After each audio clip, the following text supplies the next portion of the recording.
नमस्कार दोस्तों, आप सभी का स्वागत है। आज की ये जादू की कहानी राजकुमारी और जादूगर बुढ़िया। तो चलिए शुरू करते हैं। राजकुमारी अपने महल से निकलकर हमेशा घूमा करती थी। उसे महल के बाहर की दुनिया बहुत पसंद आती थी, लेकिन राजा इस बात को हमेशा ही ध्यान रखते थे कि राजकुमारी घूमते घूमते काफी दूर न निकल जाए।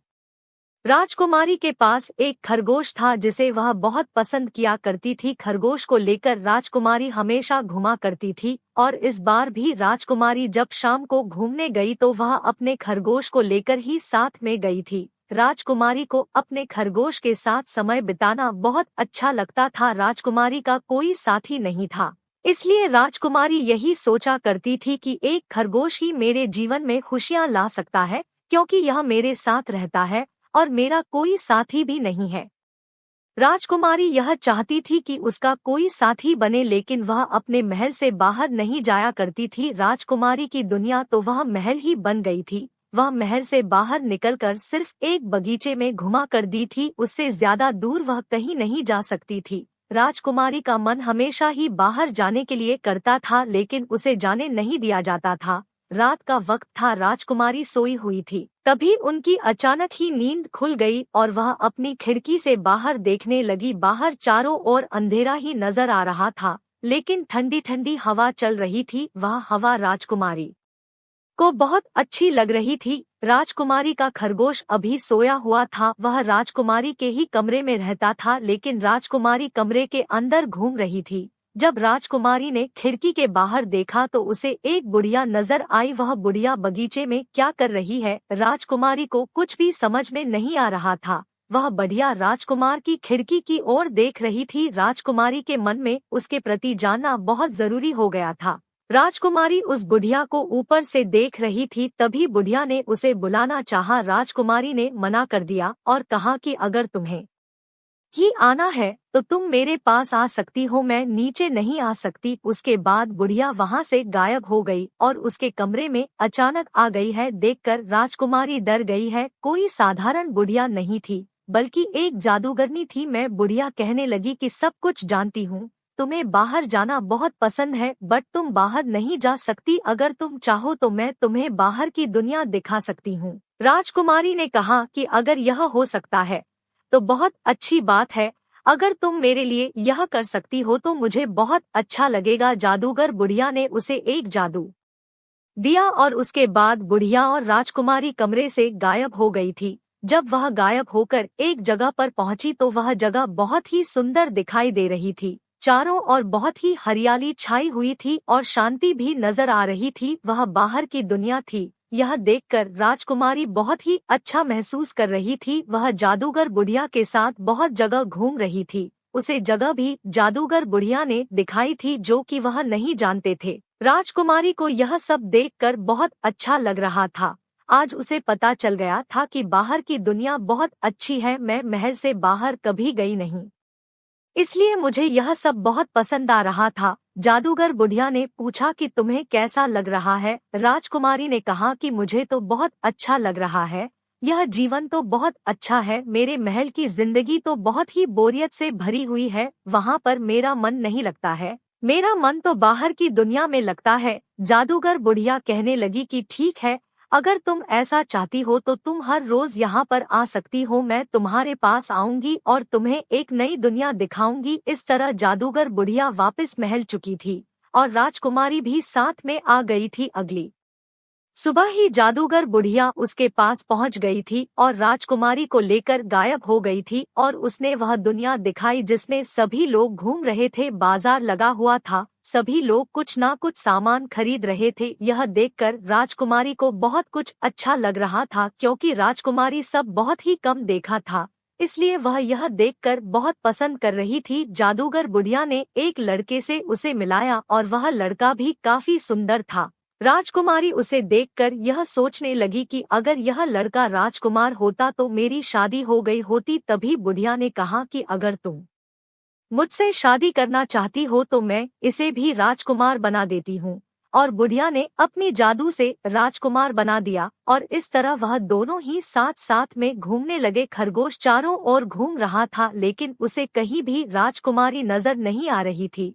सुबह का वक्त था और वह राजकुमारी को वहां नहीं देख पा रहा था। वह भागता हुआ राजा के पास गया। उसके बाद राजा को कुछ भी समझ में नहीं आ रहा था, लेकिन खरगोश राजा को खींच रहा था। जैसे ही राजा कमरे में आए तो देखा कि राजकुमारी वहां नहीं है। चारों तरफ राजकुमारी को ढूंढ लिया गया, लेकिन राजकुमारी कहीं भी नजर नहीं आ रही थी। राजा को शक हो गया था कि कहीं राजकुमारी बाहर गई है, लेकिन बाहर पहरेदार ने मना कर दिया था। उन्होंने कहा कि यहाँ से राजकुमारी बाहर नहीं गई है, महल के दरवाजे अभी भी बंद है, राजकुमारी बाहर नहीं जा सकती। लेकिन राजकुमारी कहीं भी मिल नहीं रही थी। राजा और रानी दोनों ही राजकुमारी के कमरे में बैठे हुए थे। तभी अचानक राजकुमारी और बुढ़िया उस कमरे में आ गया और यह देखकर राजा घबरा गए और कहने लगे कि यह जादूगर बुढ़िया ही सब कुछ कर रही है, इसे पकड़ लिया जाए। इससे पहले जादूगर बुढ़िया को पकड़ा जाता, जादूगर बुढ़िया गायब हो चुकी थी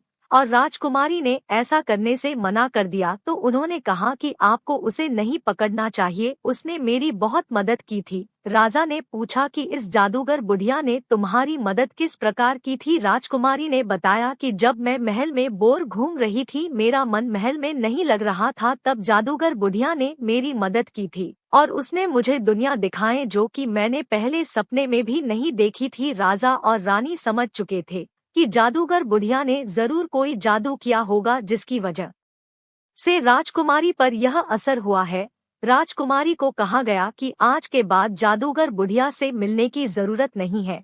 अगर ऐसा बार बार हुआ तो उस जादूगर बुढ़िया को पकड़ लिया जाएगा और उसे सजा दी जाएगी। यह सुनकर राजकुमारी डर गई और फिर जादूगर बुढ़िया को कभी भी उसने याद नहीं किया। राजकुमारी जानती थी कि वह दुनिया बहुत अच्छी है, लेकिन वह अब उस जगह बिल्कुल भी नहीं जा सकती। अब उसे उस लड़के की भी याद आती थी जो कि जादूगर बुढ़िया ने उसे मिलाया था। अब काफी दिनों से जादूगर बुढ़िया उस तरफ नहीं आ रही थी, वह बगीचे के पास भी नजर नहीं आ रही थी। पता नहीं जादूगर बुढ़िया अब कहाँ चली गई है, वह राजकुमारी से मिलने क्यों नहीं आती है।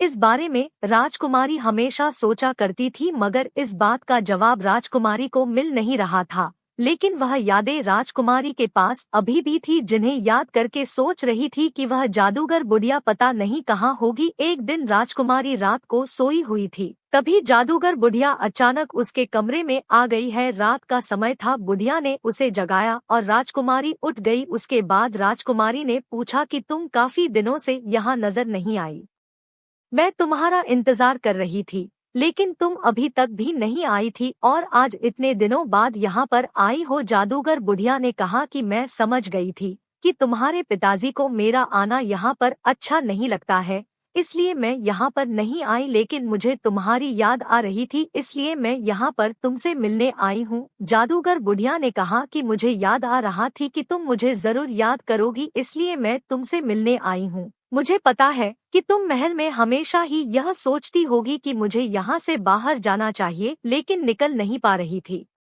इसलिए मैंने सोचा कि तुम फिर से उस जगह पर घूम सकती हो और इस बारे में राजा को बिल्कुल भी खबर नहीं होगी। जादूगर बुढ़िया राजकुमारी को फिर ले गई और राजकुमारी फिर उस लड़के से मिली और इस बार राजकुमारी ने फैसला किया कि मुझे उस लड़के से शादी कर लेनी चाहिए। राजकुमारी और वह लड़का हमेशा साथ साथ घूमते रहे और काफी वक्त बीत गया था। उन्होंने शादी कर ली थी और इस बात की खबर बुढ़िया को हो चुकी थी। जादूगर बुढ़िया ने कहा कि तुम्हें ऐसा नहीं करना चाहिए था, क्योंकि तुमने शादी कर ली है और इस बात की खबर अगर राजा को हो गई तो वह यह शादी नहीं मानेंगे और तुम्हें सजा दे सकते हैं। राजकुमारी ने कहा कि इस बारे में आप चिंता ना करें, वह मुझे कुछ नहीं कहेंगे। उसके बाद जादूगर बुढ़िया और उस लड़के को साथ में लेकर राजकुमारी के कमरे में आ गई थी। दोनों की शादी हो चुकी थी, वह दोनों उसी कमरे में थे। जब सुबह हुई तो राजा उस कमरे में आए और उस लड़के को देखकर पूछने लगे कि कौन है। राजकुमारी ने अपने पिताजी को बताया है कि हमारी शादी हो चुकी है और यह मेरे पति है। यह सुनकर राजा ने कहा कि ऐसा नहीं हो सकता, तुम्हारी शादी जल्दी और इसे कैसे हो सकती है, कौन है, हम तो इसके बारे में कुछ भी नहीं जानते। उसके बाद राजा ने बुढ़िया को देखा और कहा कि यह सब कुछ तुमने ही किया है, तुम्हारी वजह से यह सब हो रहा है, मुझे तुम्हें सजा देनी होगी। उसके बाद राजकुमारी ने कहा कि इसमें इनकी कोई गलती नहीं है, यह लड़का मैंने पसंद किया है और शादी भी मेरी मर्जी से हो रही है। राजा समझ चुके थे कि राजकुमारी ने यह फैसला अपनी मर्जी से किया होगा, तभी यह शादी हुई है। जादूगर बुढ़िया को उसने छोड़ दिया और कहा कि इसमें तुम्हारी कोई गलती नहीं, तुम जा सकती हो, जो नसीब में होता है वह हो चुका है, उसे मैं भी नहीं बदल सकता। उसके बाद जादूगर बढ़िया जा चुकी थी और वह लड़का और राजकुमारी वहीं पर रह गए थे। राजा ने वह शादी स्वीकार कर ली थी, जबकि उनका मन बिल्कुल भी इस शादी को स्वीकार करने के लिए नहीं कर रहा था। लेकिन अब राजा कुछ नहीं कर सकते थे, क्योंकि राजकुमारी ने शादी कर ली थी, जिसे अब हम दूर नहीं कर सकते थे। वह लड़का और राजकुमारी दोनों साथ में रहने लगे और समय व्यतीत करने लगे। राजा इस बात को जान गए थे कि जो हम चाहते हैं वह जीवन में कभी नहीं होता, हमारे चाहने से भी कुछ नहीं होता है, बहुत कुछ अपनी मर्जी से भी चलता है जिसको हम बदल नहीं सकते। वह चाहते थे कि राजकुमारी की शादी बहुत अच्छी जगह पर हो जाए, लेकिन ऐसा नहीं हुआ था और इस तरह राजा ने यह स्वीकार किया कि दुनिया में कभी भी कुछ भी हो सकता है, क्योंकि हालात इंसान को बदल सकते हैं। राजकुमारी और जादूगर बुढ़िया की कहानी। अगर आपको यह कहानी पसंद आई है तो आगे भी शेयर करें, कमेंट करके हमें जरूर बताएं। धन्यवाद।